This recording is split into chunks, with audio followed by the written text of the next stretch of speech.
बच्चों, कैसे हैं आप सब। तो आज हम बात करने वाले हैं बच्चों हमारे 8th क्लास के यानी कक्षा 8वीं के पार्ट 2 सूक्ष्मजीव, मित्र एवं शत्रु के बारे में। यानी हम बात करने वाले हैं सूक्ष्म जीवों के बारे में। क्या आप जानते हैं हमारे आसपास में बच्चों कुछ ऐसे भी जीव होते हैं जो होते हैं पर हमें दिखते नहीं, और ऐसे जीवों को जिनको नंगी आंखों से नहीं देखा जा सकता। नंगी आंखों मतलब बिना किसी यंत्र के। तो उन जीवों को हम कहते हैं सूक्ष्म जीव, क्योंकि वो बहुत छोटे हैं। सूक्ष्म का मतलब क्या होता है? बहुत छोटे। तो ऐसे जीवों को हम सूक्ष्म जीव कहते हैं। क्या ये सूक्ष्म जीव हमें नुकसान पहुंचा सकते हैं? क्या ये हमारे लिए फायदेमंद होते हैं? आखिर सूक्ष्म जीवों के कितने प्रकार होते हैं? इनसे हम कौन कौन से फायदे ले सकते हैं? क्या ये बीमारी के पीछे वजह बनते हैं? और ये अगर बीमारी के पीछे वजह बनते हैं तो कितनी खतरनाक बीमारियां हो सकती हैं? इन सभी प्रश्नों के उत्तर हम आज के इस पाठ में जानने की कोशिश करेंगे। तो चलिए पढ़ते हैं हमारे इस पाठ को। ध्यान से बेटा वीडियो को लास्ट तक देखना है आपको। जो भी बातें समझ में आएंगी उन्हें आप नोट करते जाएंगे, कॉपी लेकर बैठिए, जिससे कि आपको सारी चीजें अच्छी तरीके से हमेशा के लिए याद हो जाए। पेपर में हमें कुछ भी रटना ना पड़े, सिर्फ बातें ध्यान में। अच्छा वहां पर ये पढ़ा था, फटाफट लिखना शुरू कर दें। तो चलिए जानते हैं क्या थे हमें इस पाठ में और क्या क्या पढ़ना है। तो पाठ का टाइटल है बेटा सूक्ष्म जीव, मित्र एवं शत्रु। तो कहता है क्या कि आपने अपने आसपास में बहुत सारे पेड़ पौधों को देखा होगा और बहुत सारे जीव जंतुओं को भी देखा होगा। इतने बड़े बड़े जीव जंतु होते हैं कि हमारी नंगी आंखों से हमें दिख जाते हैं। जैसे अगर मैं बात करूं चींटी की या बात करूं बेटा मैं मच्छर की, तो क्या आप उन्हें देख सकते हैं? मैं भी देख सकता हूँ, आप भी देख सकते हैं। अब वो हमें दिखते क्यों है? क्योंकि कहीं ना कहीं साइज में इतने बड़े होते हैं कि हम उन्हें पहचान सकते हैं, उन्हें देख सकते हैं। पर जरूरी तो नहीं होता कि हर बार हमारे आसपास की चीजें हमें दिखे। तो ऐसे जीवों को हम सूक्ष्म जीव कहते हैं। तो कहते हैं क्या कुछ ऐसे जीव हमारे आसपास में पाए जाते हैं। तो लिखा हुआ है ना, कुछ जीव ऐसे भी हैं जिन्हें हम बिना यंत्र की सहायता से केवल आंखों से ही नहीं देख सकते। केवल वर्ड से क्या समझना है कि भैया देखने के लिए आंखें तो चाहिए, लेकिन केवल आंखों से नहीं देखेगा। उसके लिए हमें किसी यंत्र की सहायता लेनी पड़ेगी, यानी किसी यंत्र की मदद लेनी पड़ेगी। इन्हें हम क्या कहते हैं? तो कहते हैं इन्हें हम कहते हैं सूक्ष्म जीव। उदाहरण के लिए आपने देखा होगा कि वर्षा ऋतु में नम ब्रेड या रोटी पर जब वो सड़ने लगती है तथा इसकी सफेद या काले धब्बों से एक सतह ढक जाती है, वो ढकी हुई जो सतह होती है, जैसे आपने ब्रेड पर, रोटियों पर या फिर पड़े हुए चावलों पर ऐसे कुछ फफूंद जैसे लगते हुए देखे होंगे। देखा है क्या? नहीं देखा है? तो आज ही आप एक्सपेरिमेंट कर सकते हैं। कैसे करेंगे? आप थोड़ा सा एक ब्रेड लीजिए। ब्रेड का मतलब जरूरी नहीं है कि आपको मार्केट में जाना है, आप अपने घर में पड़ी हुई रोटी भी ले सकते हैं। तो एक बर्तन में लीजिए, उस रोटी को थोड़ा सा गीला कर लीजिए, यानी एक बार या तो आप उसे पानी में डुबो के निकाल लीजिए या फिर उसके ऊपर पानी छिड़क दीजिए। छिड़कने के बाद आप उसे 2-3 दिन के लिए किसी ऐसी जगह में रख दीजिए बेटा जहां पर कोई आता जाता ना हो। इसलिए क्योंकि अगर वो आता जाता देखेगा तो फेंक देगा, तो लगेगा कि रोटी खराब हो गई, फेंक देगा। पर आपको तो करना है एक्सपेरिमेंट, तो उसको ऐसी जगह पर रख दीजिए जहां पर कोई आता जाता ना हो, और 3-4 दिन बाद जब आप देखेंगे तो आपको वहां पर छोटे-छोटे से फफूंद दिखाई देंगे। अब आप कहोगे कि सर वो हमें दिख तो रहे हैं, वो हमें दिख रहे हैं, लेकिन वो हमें कब दिखने लग गए? जब वो बहुत ज्यादा क्वांटिटी में हो गए, बहुत ज्यादा मात्रा में हो गए।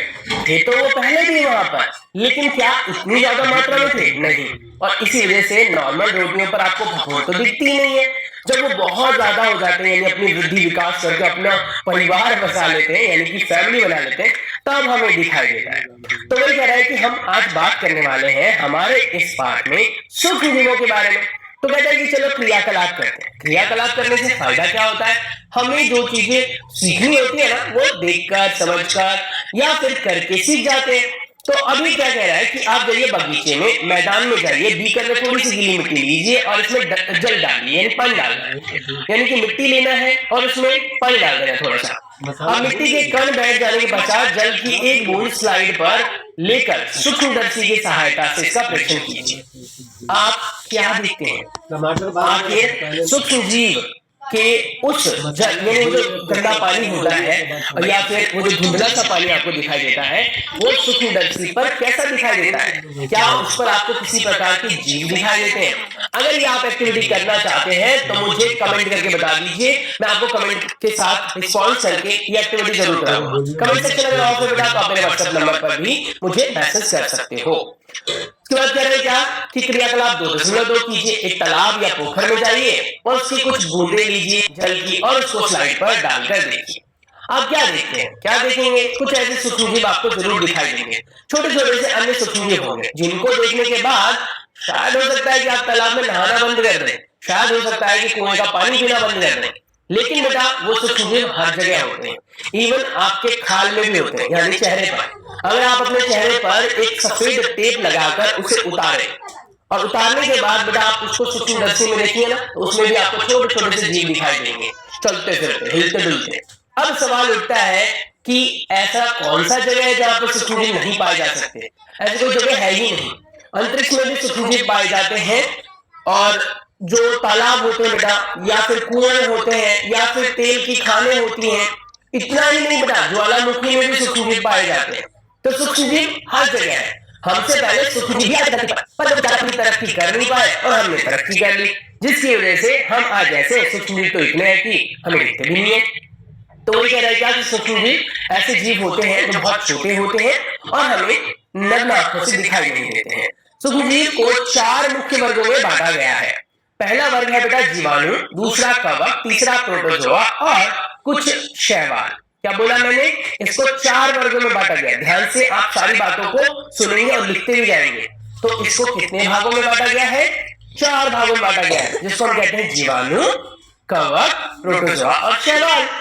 जीवाणु, शैवाल, प्रोटोजोआ एवं कवक के कुछ सामान्य सूक्ष्म जीव चित्र 2.1 से लेकर 2.4 तक दर्शाए गए हैं। उस चित्र को बाद में देखेंगे, और जब आप चित्र देखोगे ना तो आपको ऐसा लगेगा क्या पेंटिंग कर रखी है, ऐसे भी जीव होते हैं क्या? सच में वैसे जीव होते हैं। अभी तो आपको देखो कितना अच्छा लगता है, कुत्ता, उसकी नाक है, कान है, मुंह है, पूंछ है, मतलब सारी चीजें आपको दिखती है। आपको कुत्ते के रूप में कुत्ता ना नजर आ जाता है, हाँ ये कुत्ता है। लेकिन सूक्ष्मजीव ऐसे होते हैं बच्चों, जैसे छोटे बच्चे पेंटिंग बनाते हैं ना, वैसे सूक्ष्मजीव होते हैं। उनके कोई हाथ पैर ढंग के नहीं होते हैं, तो इसीलिए उन चित्रों को भी देखेंगे। इसके बाद ये 4 प्रकार के सूक्ष्मजीव थे, जिसमें हमने पढ़ा था जीवाणु, कवक, प्रोटोजोआ, शैवाल। क्या बोला मैंने? जीवाणु, पीछे पीछे बोलेंगे, जीवाणु, कवक, प्रोटोजोआ और शैवाल। ठीक है, ये 4 तो मेन हो गए। उसके बाद इनको जीवाणु, कवक, प्रोटोजोआ और शैवाल, इनको तो हमने बोला कि सूक्ष्मजीव होते हैं। एक और प्रकार का सूक्ष्मजीव भी होता है, परंतु ये सूक्ष्मजीव अन्य सूक्ष्मजीवों से अलग होता है। ऊपर के जो सूक्ष्मजीव थे बेटा, वो जीवित सूक्ष्मजीव कहलाते हैं। वो अपना वृद्धि विकास किसी भी शरीर के बाहर भी कर सकते हैं। लेकिन एक अन्य प्रकार का सूक्ष्मजीव होता है जिसे हम कहते हैं विषाणु, इंग्लिश में कहते हैं वायरस। ये सूक्ष्मजीव होते हैं, परंतु अन्य सूक्ष्मजीवों से भिन्न होते हैं। वो केवल परपोषणी में ही गुणन करते हैं, यानी जब तक इनको कोई ऐसा जीव, जंतु या पौधा ना मिले जिससे वो अपना पोषण ले सके, तब तक ये मरे पड़े रहते हैं। यानी अभी आपने देखा होगा कि कोरोना ने कितनी तबाही मचाई। 2019 से लेकर 2000 लगभग 23 तक ही समझ लो, पढ़ाई तो हो ही नहीं पाई हमारी। तो कहीं ना कहीं इस कोरोना की वजह से हम बहुत सारे लोग जो है मारे गए, बहुत सारी त्रासदायें हुई। लेकिन सवाल उठता है कि कोरोना में था क्या? वायरस ही तो था, लेकिन वो वायरस बाहर पड़ा कुछ नहीं बिगाड़ेगा। अगर वो वायरस किसी स्टील के रॉड पर है, अगर वो वायरस आपके शरीर पर लग गया तो आपका कुछ नहीं बिगाड़ेगा। शरीर के अंदर नहीं जाना चाहिए, वायरस का शरीर के अंदर नहीं जाना चाहिए। अगर वायरस आपके शरीर के अंदर चला गया तो कहीं ना कहीं आपके कोशिकाओं के साथ वो गुणन करना शुरू कर देता है, यानी कोशिकाओं से अपनी ऊर्जा ले लेता है और ऊर्जा लेने के बाद अपने बच्चे पैदा करता है, बहुत सारे बच्चे पैदा करता है, और जिसकी वजह से आपके शरीर को बीमार कर देता है। तो वही कह रहा है क्या कि जीवाणु पौधे अथवा जंतु कोशिका में गुणन करते हैं। विषाणु चित्र 2.5 में दिखाए गए, यानी कि जो ऊपर के चित्र थे वो 2.1 से लेकर 4 तक है, ये 2.5 में दिखाया गया है। कुछ सामान्य रोग जैसे जुकाम, इन्फ्लुएंजा यानी फ्लू और खांसी अधिकतर ये विषाणु से होते हैं, यानी कि वायरस से। अगर आपको बेटा जुकाम हो रहा है तो आप समझ लीजिए आपके शरीर में क्या घुस गया है, आपके शरीर में वायरस घुस गया है। इन्फ्लुएंजा हो गया, यानी जिसे आप फ्लू कहते हैं, बुखार लगना, जुकाम खांसी होना, दोनों सब मिला के, या फिर खांसी हो जाना, ये सब विषाणु की वजह से होता है। अभी कोरोना का भी नाम आप डाल सकते हैं इसमें, कोरोना भी विषाणु की वजह से ही हुआ था। कुछ विशेष रोग जैसे कि पोलियो, खसरा, ये भी विषाणु से ही होते हैं, यानी कि ये विशेष प्रकार की बीमारियां विषाणु से ही होती हैं। तो विषाणु के हमारे आसपास में फायदे नहीं है, विषाणु भैया परेशानी का जड़ है। हमेशा ये बीमारी ही देता है, या तो आपको बीमार करेगा या आपके पेट्स को बीमार करेगा, यानी कि आपके पालतू जानवरों को बीमार करेगा, या फिर बेटा ये पेड़ पौधों को भी बीमार कर देता है। तो इसका कोई फायदा नहीं है, नुकसान ही नुकसान है। उसके बाद कह रहे क्या कि कुछ ऐसे जीवाणु होते हैं, ये विषाणु थे, ये जीवाणु की बात करें, जीवाणु मतलब जिसे आप बैक्टीरिया बोलते हैं, विषाणु मतलब जिसे आप वायरस बोलते हैं, जीवाणु मतलब जिसे आप बैक्टीरिया बोलते हैं। कहते हैं क्या, अतिसार, मलेरिया, प्रोटोजोआ, ये सब, या कह सकते हो ये देखो लिखा है अतिसार एवं मलेरिया प्रोटोजोआ द्वारा होते हैं। अब प्रोटोजोआ क्या होते हैं, ये भी जीवाणु होते हैं। तो कहीं ना कहीं यहाँ पर बीमारी हो रही है। ये जीवाणु किस प्रकार के होते हैं बेटा, ये जीवाणु होते हैं, मतलब जीवाणु नहीं कह सकते, इन्हें सूक्ष्मजीव कहते हैं। और ये सूक्ष्मजीव किसके क्लासिफिकेशन में आते हैं बेटा, प्रोटोजोआ में। यानी प्रोटोजोआ भी एक प्रकार का सूक्ष्मजीव था जिससे बीमारी हो रही है ना, अतिसार और मलेरिया किससे हो रहा है, प्रोटोजोआ से, याद रखते रहना बेटा। उसके बाद कहता है टाइफॉइड, क्षय यानी टीबी, ये जीवाणु द्वारा होते हैं, ठीक है। यानी कि कुछ बीमारी जीवाणु से हो रही है, कुछ बीमारी जो है वो विषाणु से हो रही है, कुछ प्रोटोजोआ से हो रही है।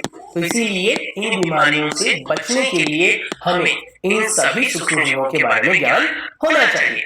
तो कह रहे हैं इनमें से कुछ सूक्ष्मजीवों के बारे में आपने अपनी कक्षा 6वीं में पढ़ा था, कुछ के बारे में 7वीं में पढ़ा था, अब हम कुछ के बारे में 8वीं में पढ़ेंगे। चलिए अब यहाँ पर चित्र देखिए, ये हमारे पास है स्पाइरल जीवाणु, ये हमारे पास है छड़नुमा जीवाणु, ठीक है। उसके बाद बेटा नीचे आ जाओ अगर, तो ये है आपके पास शैवाल, शैवाल में भी दो है आपके पास, क्लेमाइडोमोनास और स्पाइरोगायरा, क्लेमाइडोमोनास और स्पाइरोगायरा। हम इसको बेटा देखने की कोशिश करेंगे हमारे माइक्रोस्कोप में, ठीक है।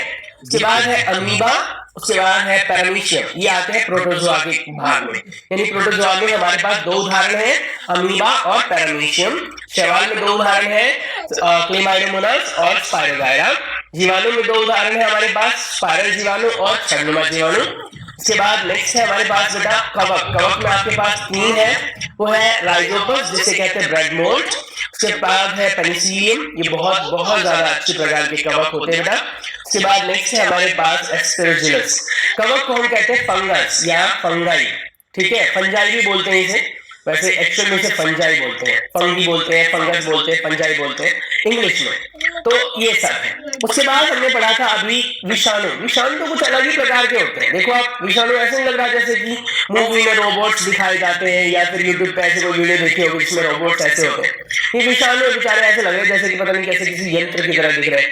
तो ये मरे पड़े रहते हैं, हमारे शरीर से बाहर ये किसी काम के नहीं होते हैं, लेकिन जब हमारे शरीर में जाते हैं बेटा तो वो हमारे शरीर की इंफॉर्मेशन को लेकर और उससे मल्टीप्लाई होने लग जाते हैं, बढ़ने और विकसित होने लग जाते हैं। चलिए अब हम बात करेंगे 2.2 के बारे में, सूक्ष्मजीव कहाँ रहते हैं उसके बारे में। जैसा कि आप सभी जानते हैं बेटा, जितने भी जीव जंतु हमारे आसपास में है सब अपना अपना आश्रय ले लेते हैं, यानी कि कहीं ना कहीं हम, मैं और आप घर में रहते हैं। कुत्ते बिल्ली को देखें तो वो घर से घर में कूदते रहते हैं, घूमते रहते हैं, गलियों में घूमते रहते हैं, लेकिन जब रात होती है तो किसी घर के जाके आगे बैठ जाते हैं, कहीं ना कहीं आश्रय तो बना ही लेते हैं। ऐसे बेटा मच्छरों को देखो, दिन में गायब हो जाते हैं, या फिर जब उनका मतलब भूख लगती है उनको घूमते रहते हैं और आते हैं काट लेते हैं।